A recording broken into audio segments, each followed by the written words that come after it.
In North Carolina, there have been a slew of pastors who are saying really hateful things against gays during their sermons. The latest pastor is Charles L. Worley of Providence Road Baptist Church in North Carolina.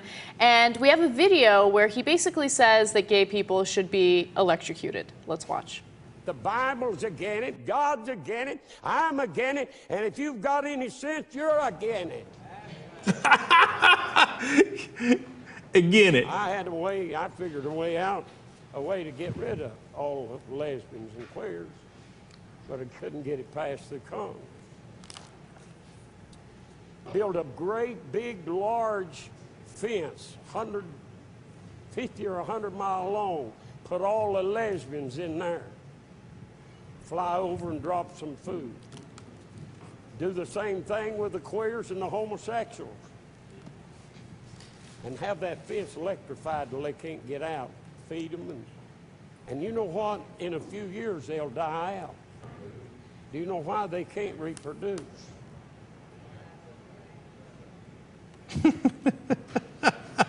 If a man ever has a young'un, praise God, he'll be the first one. I love that, okay? For so many reasons. Again it. And here again, it took me like some time to figure out what the hell he was saying. Mm-hmm. And then you take the queers and the homosexuals, you put them over there.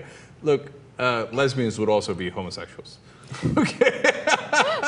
And besides which, what difference would it make if you put the gay guys and the lesbians together? They're not going to have sex with one another. I bet he didn't think of that. If he had, he would have been like, because this guy thinks he's a genius. He's like, you know, because they don't reproduce, get it? But by the way, I'm against it. Yeah, that guy is a clown. He doesn't make sense at all. But like, as I was watching that the entire time, I was wondering to myself, is he just ignorant and hateful, or is he gay? Right? That's a great question. Because it's one of two things, or both. No, I got the sense that gays, he against it. We actually have another video of it, so let's go to the rest of his sermon and hear what he has to say. I tell you right now, somebody said, who you going to vote for? I ain't going to vote for a baby killer and a homosexual lover. You said, did you mean to say that? You better believe I did.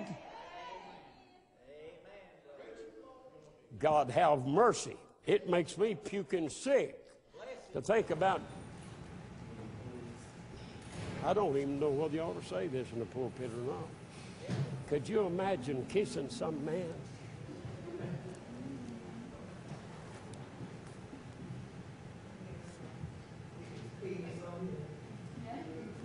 God, I love you, fella. All right. Anyway, can you imagine kissing some man? God, that would be delicious. Did I say that out loud on the pulpit? Okay. Oh, it makes me sick. How much I want it. Look, 9 out of 10 times these guys who are so anti-gay turn out to be gay. So that's part of the reason that Anna's saying what she said. But I don't know if that's the case in this case. I do know that he is incredibly ignorant and hateful. But is he not merciful? He actually wanted to drop food into the electrified, fenced-in areas. So it's not the Hunger Games. Don't worry. It's incredible. And, you know, one thing that I will say, there's an organization that is basically trying to get that church to lose its tax-exempt status.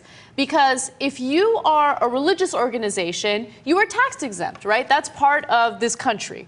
And if you are using your tax-exempt status to say that you want to vote Obama out of office, or you're telling your people that you don't want them to vote for Democrats, well, all of a sudden, you're a political organization. And that is not tax exempt. That guy shouldn't have a tax exempt status at all. In fact, I'm against it.